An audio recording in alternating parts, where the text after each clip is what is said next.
Welcome back. A key inflation gauge is sounding alarm bells, and it could have a big impact in grocery stores, especially. The latest UN Global Price Index shows food costs reached their highest level in nearly a decade last month, thanks in part to supply and logistics issues. My next guest is feeling the pinch of inflation across nearly his entire portfolio, which includes energy companies and the Gristedes supermarket chain in New York City. Let's welcome in John Catsimatidis. He is chair and CEO of the Red Apple Group, and it's great to have you here because you're positioned to experience this really from the front lines. How much longer do you think this goes on? Kelly, it's going to go on. I predicted $70 crude oil about 3-4 months ago in September. I was wrong. It came now. And gasoline prices are continuing to go up. Labor prices are going up.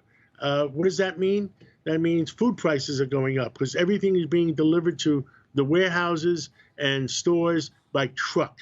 Energy, labor, etc., all going up. Companies are not dumb. They have to raise the prices in order to keep track with so-called inflation. I predicted that coming September, October, you'll have an annualized inflation rate of about 5 to 6%. Sure. I argue sometimes with some of my economist friends like Kudlow and Steve Moore, but that's going to be the number.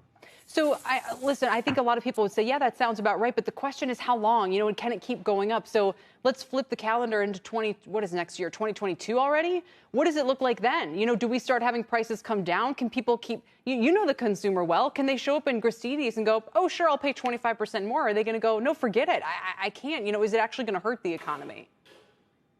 Well, I don't think it's going to hurt the economy because I'm looking at wages going up.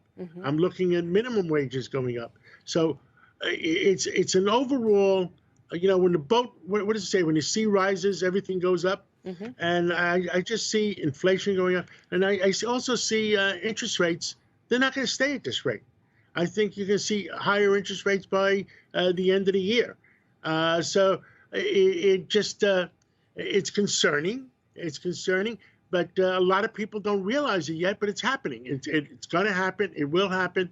And everybody has to be aware of it. I guess my question is this, and I know I'm asking kind of for some deeper insight, but because you are just so in touch with the consumer, what is this going to do to sort of the living status or quality of Americans, broadly speaking? So when you tell me that fuel prices and food prices are going up, sounds bad. Okay, I get that wages are going up, but which one's going to go up more and for how long? I don't get the sense people are thrilled about higher prices. Obviously, we know the labor market is in really good shape and it's really hard to find people right now. But how is this all going to shake out? Oh, at some place it's going to level out. But the other form of secret inflation is shrinkflation. Have you heard about shrinkflation? In other words, if you were buying towels and there was 64 towels to the roll, now there might be 52. So people just buy it and don't realize they're getting less. If you're buying, I remember when coffee was 16 ounces. Now it's 12 ounces. I remember when Tropicana maybe was 64 ounces. Now maybe 54 ounces. And so on and so on. So there's shrinkflation and there's inflation, the rising prices and the reduction of product delivered to the consumer. Yeah, no, it's you've kind of brought us back to the theme of the show today, the flation theme. It's shrinkflation. We all know it. We see it in kind of soda bottles and all the rest of it. So my final question is, what would you say to policymakers? I mean, are we trying to solve this problem? Is this all a good, healthy thing we're just going to move through? Do we need to do something now from the Fed?